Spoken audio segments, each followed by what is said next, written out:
Hi வணக்கம். எல்லோரும் எப்படி இருக்கீங்க? நல்லா இருப்பீங்கன்னு நினைக்கிறேன். இன்றைக்கும் ஒரு சிறுகதை தாங்க. கதையினுடைய தலைப்பு உனக்கென உருகினேன். குழந்தை அழுது கொண்டே இருந்தது. சமையலை கவனித்து கொண்டே தொட்டிலை ஆட்டிவிட்டபடி இருக்க அடுப்பில் தீந்து போன சத்தம் கேட்டதும் தொட்டிலை விட்டுவிட்டு பெட்ரூமில் இருந்து சமையலறைக்கு ஓடியதும் கட்டப்பட்ட தொட்டில் அருகில் உள்ள பெட்டில் பட்டதும் குழந்தை வீல் என கத்த பதறியபடி அடுப்பை அணைத்துவிட்டு குழந்தையை எடுத்தபோதும் அழுகை நின்ற பாடில்லை. பாத்ரூமில் குளித்து கொண்டிருந்த நிகன் வெளியே வந்ததும் கத்த ஆரம்பித்தான். தனது காதல் மனைவி மகியை பார்த்து, உனக்கு வர வர அறிவு குறைஞ்சிக்கிட்டே போகுது. உன்ற அறிவை கொஞ்சம் கொடுக்க வேண்டியது தானடா.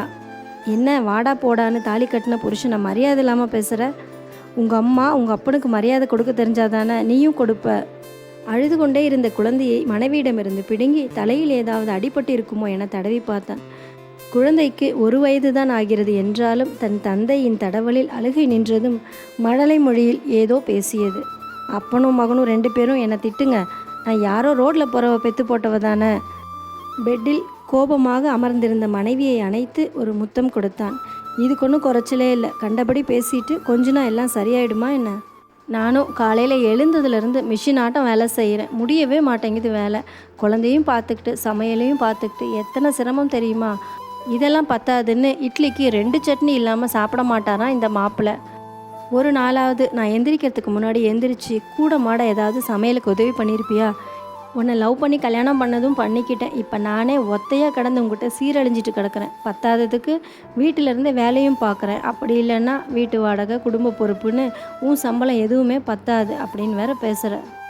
மகி அழுதவாறே குழந்தையை கணவனிடமிருந்து வாங்கியபடி காலை உணவான இட்லியை பாத்திரத்திலிருந்து எடுத்து தட்டில் போட்டு அலுவலகத்திற்கு நேரமானதனால் அவசரமாக பேண்ட் ஷர்ட்டுடன் அவன் கிளம்பி கொண்டிருந்தான்.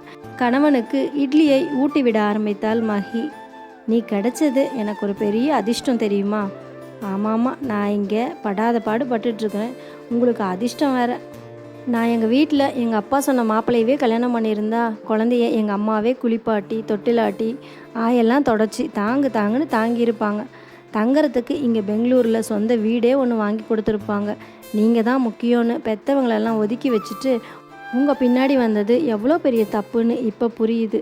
இப்போ புரிஞ்சு என்ன பண்ணுறது அப்படின்னு மீண்டும் விசும்பினாள். மகியின் தொடர் அழுகை, வெறுப்பான பேச்சு, வேலையில் உள்ள சிரமம் இதன் காரணமாகத்தான் இப்படி பேசுகிறார் என யோசிக்க வைத்தது நிகனை. உடனே அலைபேசியை எடுத்து தனது டீம் லீடரிடம் இன்று ஒரு நாள் மட்டும் எனக்கு எப்படியாவது லீவ் வேண்டும் என்று கேட்டு கெஞ்சி பெற்றான். இட்லி தட்டை கையில் வாங்கி தன்னுடைய மனைவிக்கு ஊட்டிவிட்டதோடு குழந்தையும் தோளில் போட்டே தூங்க வைத்தான்.